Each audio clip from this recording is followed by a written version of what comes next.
নানা রঙের আলপনা আঁকা ট্রলারগুলি সাজিয়ে এক বুক আশা আর চোখের স্বপ্ন নিয়ে মাছ সমুদ্রে ভেসে গিয়েছিল ট্রলারগুলি।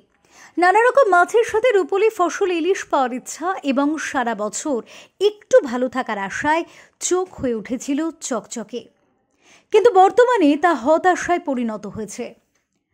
সাগরে গেছিলাম 7-8 দিন ধরে ফিশিং করেছি। ফিশিং করার পরে কোনো মাছ টাছে নেই, এখনও সেরকম হাওয়া বাতায় জগতুবার নেই বলে ইলিশ মাছও আসেনি।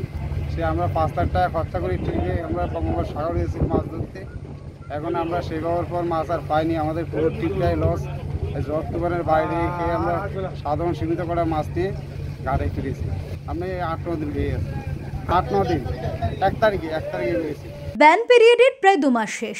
সরকারের নির্দেশ মেনে গত 14 জুন সুন্দরবনের বিভিন্ন প্রান্ত থেকে প্রায় 3000 ট্রলার ইলিশ মাছ ধরার উদ্দেশ্যে সমুদ্রে পাড়ি দেয়, কিন্তু আকাশে বৃষ্টি না হওয়ার কারণে সমুদ্রে ইলিশ মাছের যোগান মিলছে না।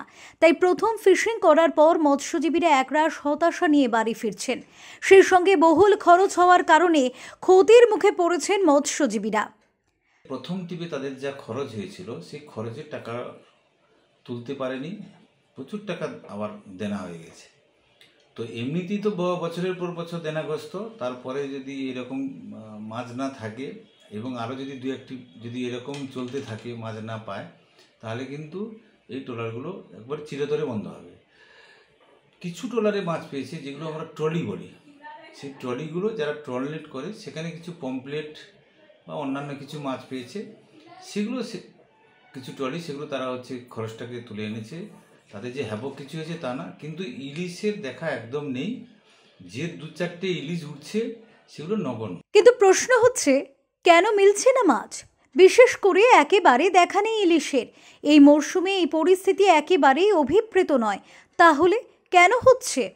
উত্তরে ট্রলার মালিক তথা মৎস্যজীবী নবীন জানা বলেন, ওয়েদারে বাতাস প্রচণ্ড, ট্রলারে প্রচণ্ড দাঁড়ানো যাচ্ছে না, এত রোলিং, ইলিশ ভালো হচ্ছে না। বৃষ্টি হলে ভালো ইলিশ হবে, এরকম আমরা আশায় আছি সবাই। না হওয়ার জন্য এরকম সমস্যা। এই আষাঢ় মাসে 1 তারিখ থেকে শুরু হয়েছে, আজকের এই 3 দিন হলো সব চলছে। কারো ইলিশ হয়নি, পর্যায় মাছ, মানে তবু চিংড়ি, ভোলা, আমুদি, লোটে মাছ পড়ছে, এইসব বিভিন্ন রকম লোটে মাছ পড়ছে। ইলিশ মাছ বাদ দিয়ে সব রকম মাছ। প্রকৃতির খামখেয়ালি নাকি মানুষের দীর্ঘদিন ধরে প্রকৃতির ওপরে করা অত্যাচার?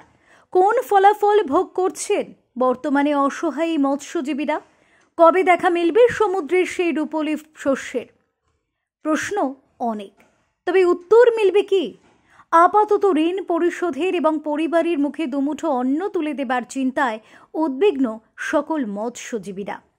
দক্ষিণ 24 পরগনা থেকে গোপাল শীলের রিপোর্ট, ওঙ্কার বাংলা।